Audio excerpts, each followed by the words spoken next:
అండి దేవుని వాక్యాన్ని కాసేపు మనం విందాం. దయచేసి అటు ఇటు తిరుగుతున్న వాళ్ళు దయచేసి మీకు ఏర్పాటు చేయబడినటువంటి స్థలాల్లో మరి మీరు కూర్చోవలసిందిగా ప్రేమతోటి మనం చేస్తున్నాను. బైబిల్లో నుంచి ఒక చిన్న సందేశాన్ని ఈరోజు మనం విందాం. మరి దేవుని వాక్యాన్ని మనం చదువుకుందాం. పరిశుద్ధ లేఖనాల్లో నుంచి ఒక విషయాన్ని చదువుకుందాం. ఆదికాండంలో 35వ అధ్యాయం, ఆదికాండం 35వ అధ్యాయం 11వ వాక్య భాగాన్ని మనం చదువుకుందామండి. మరియు దేవుడు నేను సర్వశక్తి గల దేవుడను, నేను సర్వశక్తి కలిగిన దేవుడను, నీవు ఫలించి అభివృద్ధి పొందుము. గట్టిగా చప్పట్లు కొట్టండి. హుషారుగా చప్పట్లు కొట్టొద్దు, గట్టిగా చప్పట్లు కొడదాం. ఓ చక్కటి విషయం ఇక్కడ రాయబడి ఉంది. దేవుడు యాకోబుకి ప్రత్యక్షమై నేను సర్వశక్తి కలిగిన దేవుడను, నేను సర్వశక్తి కలిగిన దేవుడను, ఎల్షడాయ్, తల్లి వంటి దేవుడను అని యాకోబుకి దేవుడు పరిచయం చేసుకుంటున్నాడు. తానెవరో అన్నట్లు నేను సర్వశక్తి కలిగినటువంటి దేవుడను అని పరిచయం చేసుకుంటున్నాడు.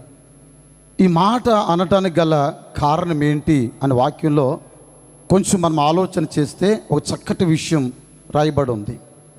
యాకోబు యొక్క జీవితం, జన్మ రహస్యం మనం కొంచెం ఆలోచన చేస్తే ఆయన పుట్టక మునిపే అతని గురించి ఒక శ్రేష్టమైన ఆశీర్వాదాలు పొందిన అనుభవం తల్లి గర్భంలో నుంచే మనం చూస్తూ ఉన్నాం. ఆయన చాలా పర్యాయాలు యాకోబు దేవుని చేత ఆశీర్వదించబడ్డాడు, తండ్రి చేత ఆశీర్వదించబడ్డాడు, దేవదూతల చేత ఆశీర్వదించబడ్డాడు. ఇట్లా మనం చదువుకుంటూ వస్తే 7 పర్యాయాలు యాకోబు దేవుని చేత ఆశీర్వదించబడినటువంటి ఘటాన్ని మనం చూస్తున్నాం.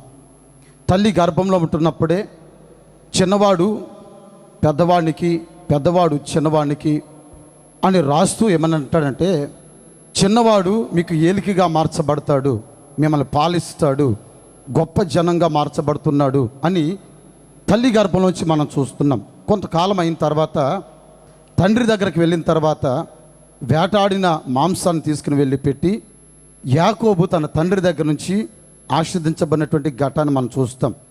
కొంతకాలం అయిన తర్వాత వాళ్ళిద్దరి మధ్యలో, అన్నదమ్ముల మధ్యలో చిన్న సమస్యలు రాగా అప్పుడు వాళ్ళ మామ ఇంటికి వెళ్తున్నప్పుడు బేతేలు అనే స్థలంలో దేవుని చేత ఆశీర్వదించబడ్డాడు అని మనం చూస్తున్నాం.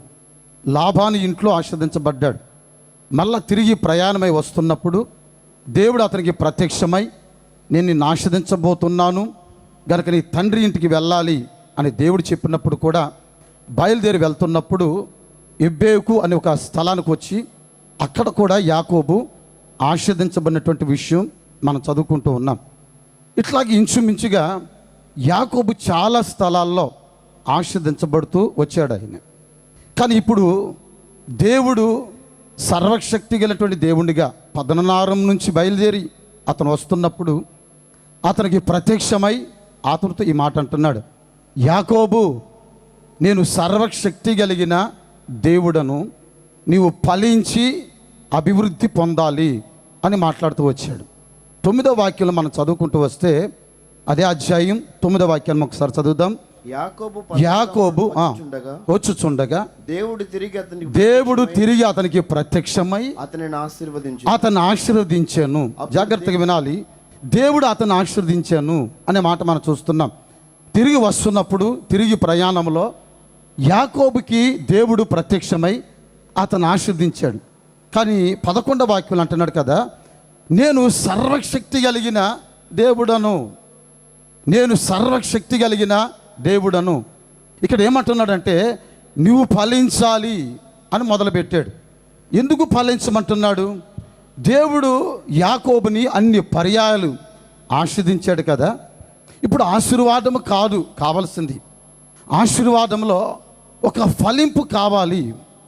ఆశీర్వదించబడటము, దీవించబడటము, వర్ధిల్లటము ఇవన్నీ ఒక కోవకు చెందినట్లయితే మనము ఫలించే ఒక అనుభవం చాలా శ్రేష్టమైంది. జాగ్రత్తగా వినాలి.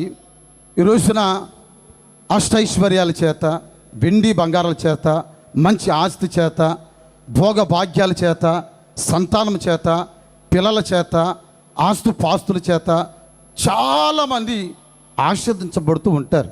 కానీ ఫలించే అనుభవం మాత్రం చాలా ఉన్నతమైంది.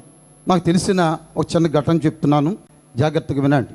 ఒక 70 రూపాయలు పెట్టి నర్సరీలకు వెళ్ళి ఒక చిన్న మొక్కను కొనుక్కొని వచ్చాను. జామ చెట్టు అండి. తీసుకుని వచ్చి నా ఆవరణలో దాన్ని నాటాను. అది ఇంచుమించుగా ఒక 5 అడుగులు, 6 అడుగులు, 7 అడుగులు పెరిగింది. బాగానే, చాలా బాగా పెరిగింది. ఎంతకాలం చూస్తున్నా అది ఆస్వాదించబడుతుంది. కొమ్మలు వస్తున్నాయి, రెమ్మలు వస్తున్నాయి, కానీ దానికి ఫలాలు లేవనుకోండి, చాలా బాధ అనిపిస్తుంది.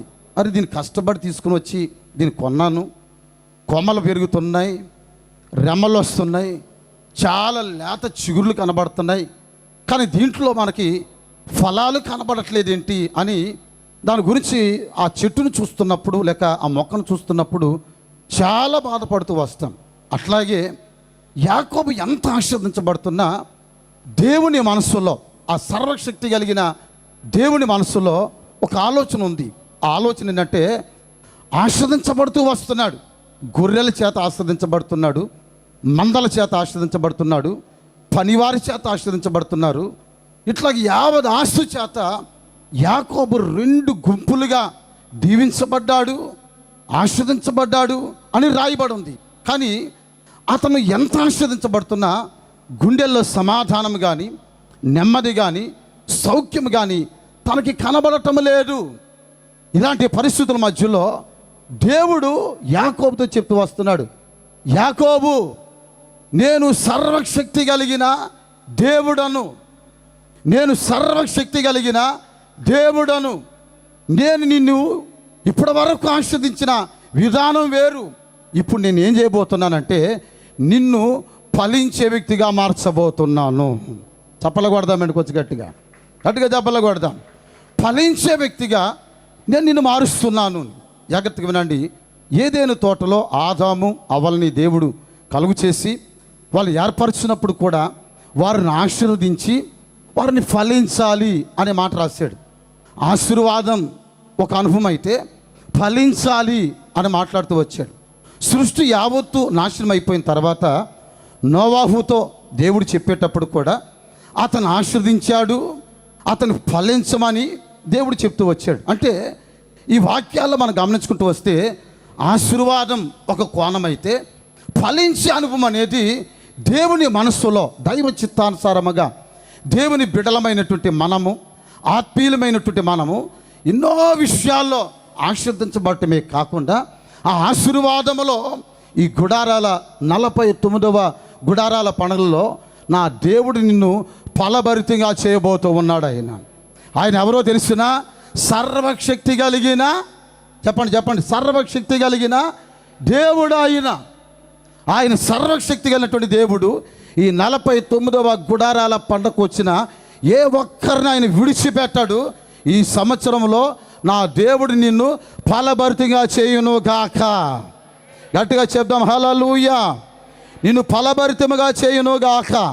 ఇక మీదట మీరు వెళ్ళిన ప్రతి స్థలాలలో ఎంత ఆశీర్వాదం మీకు కనబడుతుందో అంతకంటే ఎక్కువగా ఒక ఫలభరితమైన జీవితాన్ని నా దేవుడు నీ జీవితంలో చేయాలని ఆశిస్తున్నాడండి. ఒక కఠినమైన ఒక మాట మీతో చెప్తాను, జాగ్రత్తగా వినండి. లూకాసు సువార్తలో ఒక మాట రాస్తుంది. 13వ అధ్యాయం, లూకాసు సువార్త 13వ అధ్యాయం 9వ వాక్య భాగాన్ని మనం చదువుకుంటూ వస్తే అక్కడ ఒక విషయం, చాలా కఠినమైన విషయం, జీర్ణించుకోలేనటువంటి విషయం, చాలా ఇబ్బందికరంగా ఉంటున్న విషయం. నా నోటితో చెప్పటానికి కూడా ఇది బాగుండదేమో అన్నట్లుగా అనిపిస్తుంది ఈ మాట. చూడండి, లూకాసు వార్త 13వ అధ్యాయం 9వ వాక్యాన్ని చదువుకుందామండి. అది ఫలించినా సరి, అది ఫలించని సరి, లేని ఎడల నరికించి వేయమని నరికించేయి అతనితో చెప్పాను. చాలండి, అది ఫలిస్తే సరి, ఒకవేళ ఫలించకపోతే దాన్ని నరికి పాడవేసేయి. ఇంచుమించుగా 3 సంవత్సరాల నుండి నేను చూస్తున్నాను, దానికి చేయవలసిన సమస్తమును చేస్తున్నాను, దానికి నీరు పెడుతున్నాను, పాదు తవ్వుతున్నాను, ఎరువు వేస్తున్నాను, కానీ అది విస్తరిస్తానే ఉంది, కొమ్మలు వస్తానే ఉన్నాయి, కానీ దానికి రావాల్సింది ఏంటంటే ఫలించే అనుభవం కనబడటం లేదు. కొమ్మలు రావటం ముఖ్యం కాదు, రెమ్మలు రావటం ముఖ్యం కాదు, వాటితో పాటు రావాల్సింది ఏంటంటే ఫలాలు కావాలి. రోజు ప్రభు నీ దగ్గర నుంచి ఆశిస్తుంది ఏంటంటే అష్టైశ్వర్యాలు చూడట్లేదు, వెండి బంగారాలు చూడట్లేదు, ఆస్తుపాస్తులు చూడట్లేదు, మురిగే కుక్కల్ని, పెరిగే మొక్కలని, తిరిగే కార్లు చూడటం లేదు. ఆయన చూస్తుంది ఏంటంటే నీవు ఒక ఫలభరితమైన జీవితం చేయాలని ప్రభు చూస్తున్నాడు. సర్వశక్తి కలిగినటువంటి దేవుడు ఆశిస్తున్నాడు. ఈ గుడారాల పండుగలో ఫలిస్తే సరి, జాగ్రత్తగా వినండి, ఫలిస్తే సరి. అక్కడ ఉంటున్న పనివాడు అంటున్నాడు కదా, నేను ఈ సంవత్సరం కూడా దీన్ని ఉండనిమ్ము, ఫలించేటట్లుగా నేను చేస్తాను. ఒకవేళ ఈ సంవత్సరంలో కూడా ఫలించకపోతే కనుక నీవు సెలవిచ్చినట్లుగా తప్పనిసరిగా నరికేస్తాను. జాగ్రత్తగా వినండి, ఈ సంవత్సరంలో ప్రభుని నీ భూమి మీద ఉంచుతున్నాడు. ఈ సంవత్సరంలో సంఘ సహవాసంలో ఉంచుతున్నాడు. ఈ సంవత్సరంలో పరిశుద్ధుల సహవాసంలో నిన్ను అంటుకట్టుబడి స్థిరపరుస్తూ వస్తున్నాడు. ఎందుకో తెలిసిన, ఈ సంవత్సరంలో నా దేవుడు నిన్ను ఫలభరితంగా చేయును గాక. చేతులు పైకెత్తి నిండుగా ఒకసారి హల్లెలూయా చెప్దాం, గట్టిగా చెప్దాం హల్లెలూయా, గట్టిగా చెప్దాం హల్లెలూయా. నిన్ను ఫలభరితముగా చేయును గాక. అలాంటి ఫలభరితమైన జీవితం నీకు కావాలని ఆశిస్తే, దేవుని ఉగ్రతకి గురి కాకుండా ఉండాలంటే నీ జీవితంలో ఉండవలసింది ఏంటంటే ఫలించే అనుభవం కావాలి, ఫలించే అనుభవం కావాలి. నేను సర్వశక్తి కలిగిన దేవుడను, యాకోబు నువ్వు ఫలించాలయ్యా అని దేవుడు ఒక ఫలభరితమైన జీవితానికి శ్రీకారం చుట్టినట్లు, నాంది పలుకుతున్నట్లు యాకోబు జీవితంలో అంతవరకు ఒక ఆశీర్వాదం కనబడుతూ వచ్చింది. కానీ దేవుని మనసులో ఇప్పుడు ఫలాలు చూడాలి అని అనుకుంటున్నాడు. యాకోబు జీవితాన్ని ఎంత ఫలభరితంగా చేశాడో, ఎంతగా విస్తరింపజేశాడో, ఎంత ఔన్నత్యం కలిగేటట్లుగా దేవుడు మార్చాడో, అతని సంతానాన్ని ఆకాశపు రేణుల వలె, ఆకాశ మండల మండలి ఏమండి నక్షత్రాల వలె దేవుడు అంతగా ఆశీర్వదించాడో, అంతగా నా దేవుడు ఒక ఉన్నతమైన స్థితిని ఇక్కడ కూర్చుంటున్న ప్రతి వారికి నా దేవుడు ఈ ఉదయకాలమందు అనుగ్రహించును గాక. గట్టిగా చెప్దామండి, చేతుల పైకెత్తి హుషారుగా చెప్పాలి ఆమెన్, బిగ్గరగా చెప్దాం ఆమెన్.